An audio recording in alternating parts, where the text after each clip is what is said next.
Do you own a naturally aspirated Subaru? Well, guess what? Your head gaskets are probably leaking. We're gonna show you how to fix them now.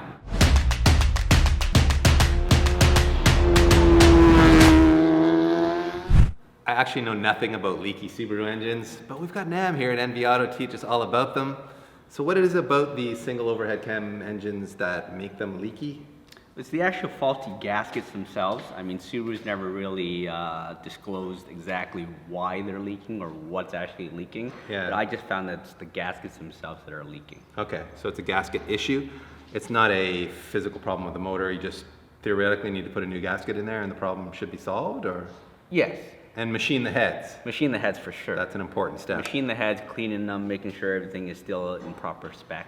Okay. Should be able to get these back up and running perfectly. So this came out of a Subaru Forester 05, I think Dev was saying, 05 Yep, 2005 Subaru Forester naturally aspirated single cam. Yeah. And this problem runs from, was it 98 to 2013? Well, 1999 to about 2013 is the last one I've seen with head gasket leak, but I mean, some of these 14s aren't even up there in mileage yet, so Right. I'm not sure. So pretty much the naturally aspirated single overhead cam EJ25s are likely to have this problem. Yes, the majority of them. Okay. I did gloss over one important step, and that's pulling the engine out of the car. We'll cover that in detail in another episode, but now that the engine's out and on a stand, it makes it a lot easier for Nam to do his thing. First thing we got to do is take the crank pulley off. It's a 22 mil with a 1/2 inch gun. Zap it off. And what you want to do is you want to just thread it back in a couple threads and try to pull the crank pulley off. A lot of times it gets a little bit stubborn. So you want to grab 2 screwdrivers and just slowly walk it out without damaging the timing cover. The crank bolt there assures that it doesn't fall out. Next step, what you need to do is take the timing cover off with all the 10 mils. You can see on this one, it's very rusty. So you got a lot of stubborn bolts, and I'm gonna need to use an extractor to take these off. Put the extractor on like a socket and twist the bolt off. So now with all the bolts off the timing covers, I could take the cover off, set it aside, and that leaves access to the timing belt, which we have to take off in order to take the cylinder heads out. So now that the cover is off, what we want to do is set the timing marks to where they're supposed to be before we take the belt off. First step is to take this cover off. Just 10 mil, crack them loose. What you want to do is take the crank bolt, put it back in with a 22 millimeter socket. Turn the engine until the marks line up. What you want to do is you want to line up the center sprocket mark to the oil pump, the marks on the cams to the cover on this side, and on the right side, the mark of this cam to the cylinder head. Crack and loose all the pulleys. These pulleys and belt will be replaced when we put the engine back together.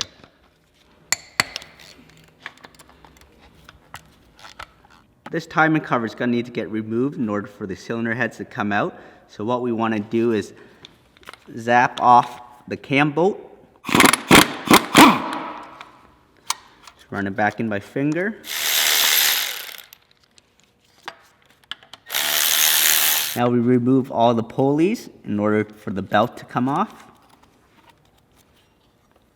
Slowly work the belt off the rest of the components. Slip right off just like that. Now we remove the cam sprocket. Pull it aside so we can take this cover off and the other timing cover off. As you can see, these had Loctite on them, so we're going to need to Loctite these when we put them back in. Carefully pull the cover off, set it aside, and this cover off. So now that all the front stuff's taken off, we got to take the intake manifold off in order to take these cylinder heads off.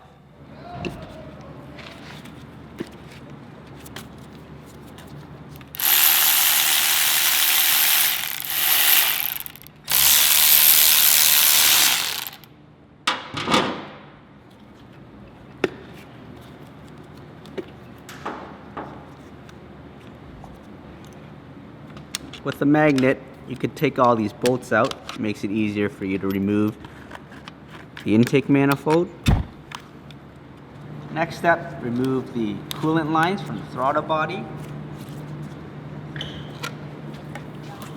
Disconnect the knock sensor. And on some of these single overhead cams, they have an EGR. So you're going to need to remove the EGR pipe.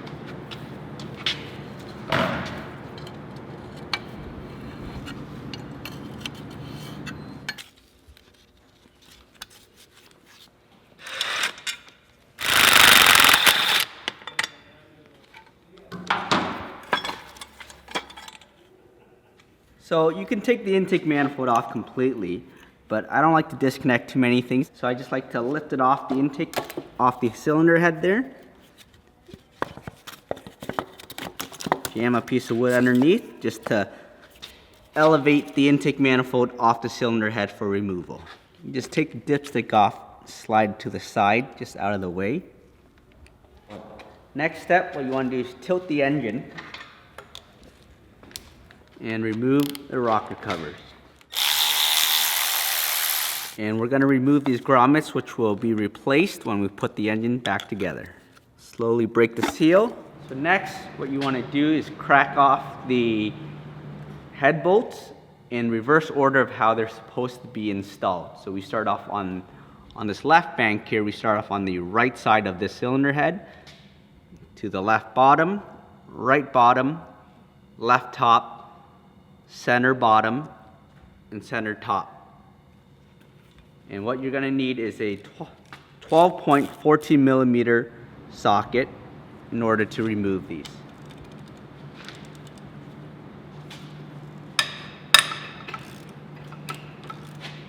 Once all the bolts are all cracked off, loosen them off with the gun.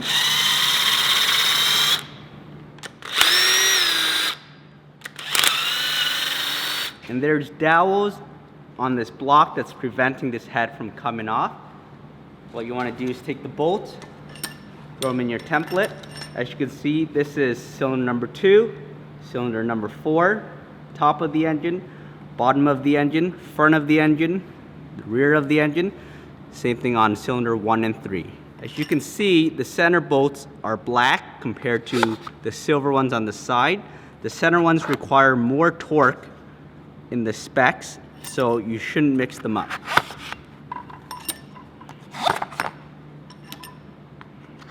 Just grab the cylinder head with 2 hands and walk it off. Lay it on the bench, on the rocker side down. At this time, with the cylinder head on the bench, you can start inspecting the surface area, any carbon buildup, or even broken valves. And what I like to do is, with a couple washers, with the cam sprocket bolt, put it back in, turn the cam so it's off lobe. So after wiping down the head, you could see some of the failure points from the head gaskets. And I also noticed a lot of carbon buildup in the combustion chamber. And I've also noticed that this valve on this exhaust for cylinder number 4 has a stuck open valve. With the light in the port, you can see the light coming out of the valve seat. So like I say again, it's a must that you send these to the machine shop. There's no way you can throw these back in without getting them decked or planed. As you can see with the buildup of the old gaskets here, if you were to put these back in with the new head gaskets and not having these sent to the machine shop, you will have these fail again very soon. Time to move on to the other side. You need to turn the engine so the other head is up. This side's the same as the other side, except you don't have to remove the cam sprocket because it's not in the way of the machining and it's already free floating.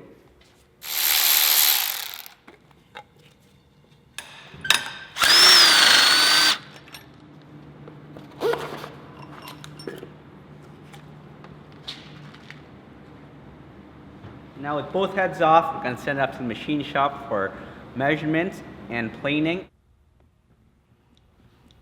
And now that the heads are back from the machine shop, we gotta clean all the surfaces in order for the heads to go on. So to clean the intake manifold, I like to use a razor blade, scrape off all the hard stuff, and then use a Scotch pad to clean the surface nice and smooth. Now that the intake manifold's clean, we're gonna do the same to the block, cleaning with the razor blade and with the Scotch pad. After we've cleaned it with the Scotch pad, we'll use some brake clean on a rag and lightly wipe down any of the old debris. So now we're going to flip the engine so it can drain into the pan. Once we do that, I like to spray some brake clean up in these on the block. At this time, I can do the other side of the block and the other side of the intake manifold.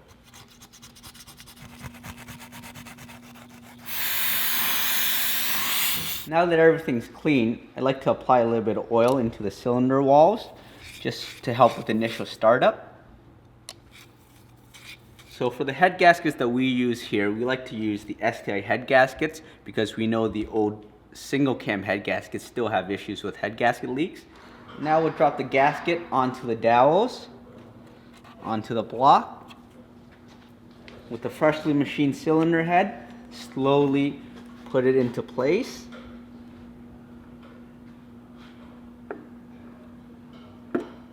One by one, we'll take these head bolts out of the template, clean them up with brake clean, air dry them, and apply some assembly lube.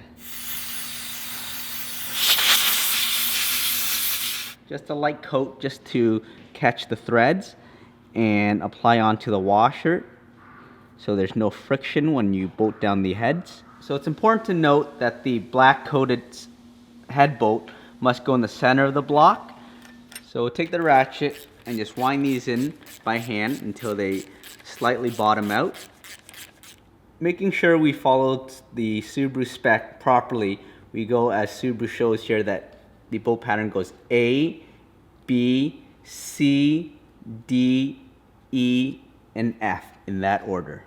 It's very important that you follow the procedure specifically to your Subaru. Every spec is different for every year and every make. Some of them are the same, but make sure you look it up accordingly to your specific model and engine.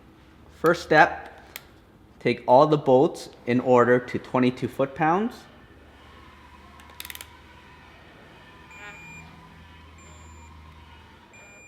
Now all the bolts to 51 foot-pounds.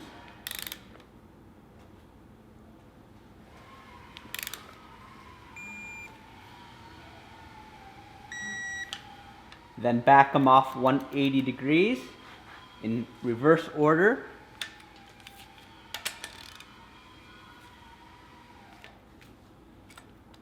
And another 180.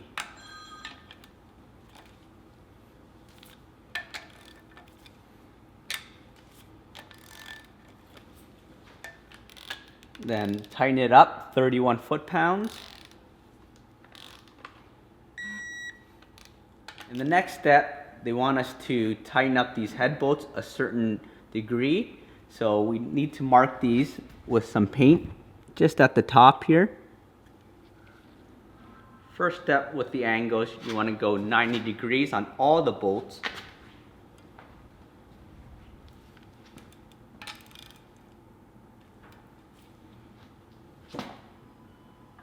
Then 45 degrees on all the bolts.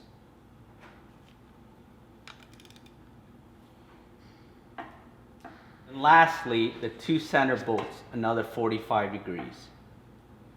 And as you can see that the center bolts are both at 180 degrees from where they started, and the outer bolts are at 135 degrees. Now with the brake clean, we could wipe off the marks on the bolts. With the valve covers clean, we apply the new gasket and the new pipe seals onto the head. Lay the valve cover on and install the bolts, which come with new grommets. So it's very critical to use brand new gaskets, seals, and grommets Last thing you want is for this to have oil leaks. And I like to torque these valve cover bolts to about 9 foot-pounds. And now we can install the spark plugs into the cylinder head.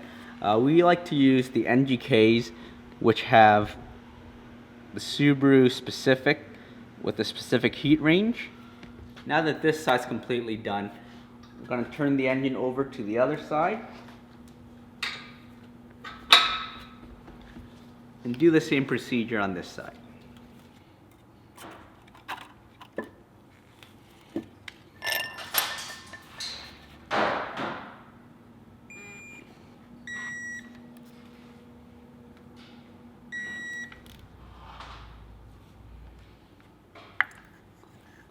Now that the left side's done, we're going to straighten out the engine on the stand.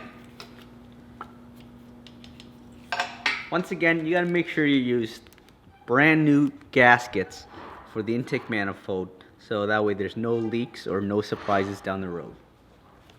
We'll lift the intake manifold up, put the new gaskets in the dowels.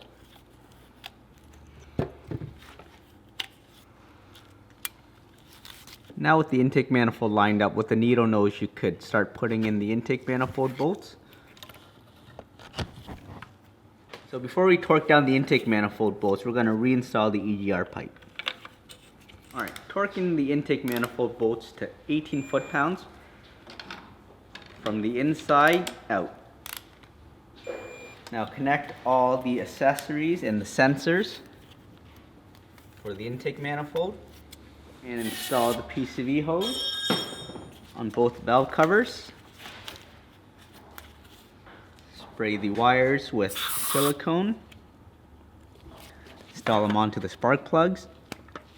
And now we install the dipstick tube onto the cylinder head.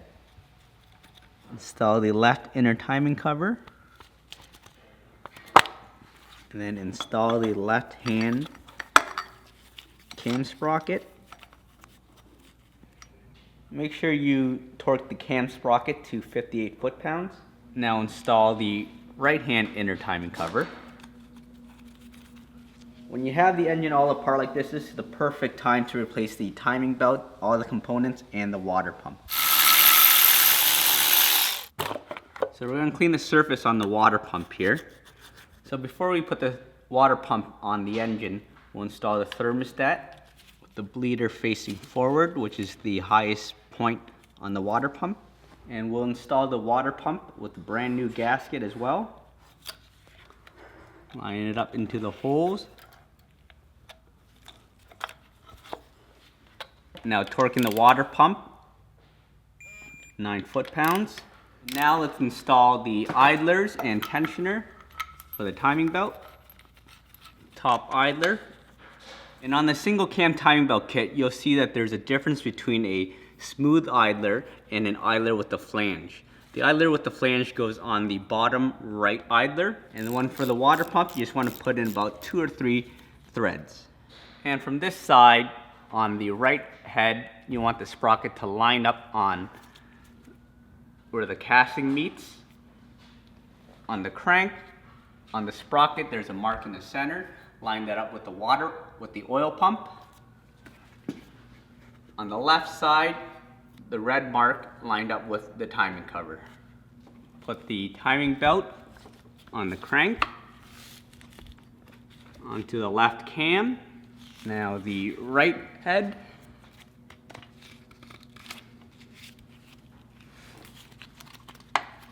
What you want to do is gently push the timing belt into the idler and start tightening down the idler.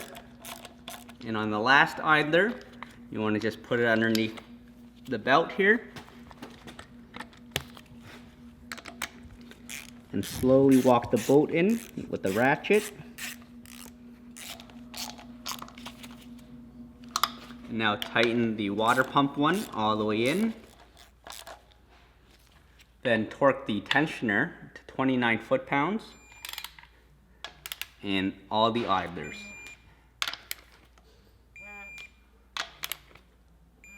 So before we pull the pin on the tensioner, we want to double check all the marks. Make sure the mark on the crank sprocket is lined up to the oil pump. the right side cam sprocket to the casting, left side cam sprocket to the timing cover. Then pull the pin for the hydraulic tensioner, and now we rotate the engine 2 full revolutions.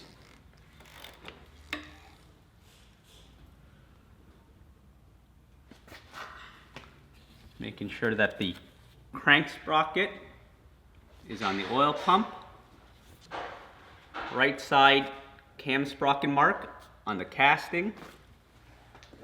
And the left side mark lined up to the timing cover. And for the manual transmission vehicles, you want to install the crank guide using the gate guide tool. And just lay it in between the guide and the belt. Tighten up the 10 mils, torquing them down to 7 foot-pounds, and pulling the guide out. And like I said, on the manual transmission cars, they have this timing belt guide on the oil pump. The only reason why they have it on just the manual transmission car is for preventing the timing belt from skipping when the driver stalls the vehicle. Now that all the marks are lined up and everything's torqued to spec, you can go and install the timing covers. With a little copper spray onto the threads in the bolt, start running them through with your fingers. And now remove the crank pulley bolt. A little bit of copper spray on the harmonic balancer. Install it into the keyway. Reinstall the pulley bolt. And we'll just lightly zap this into the crank.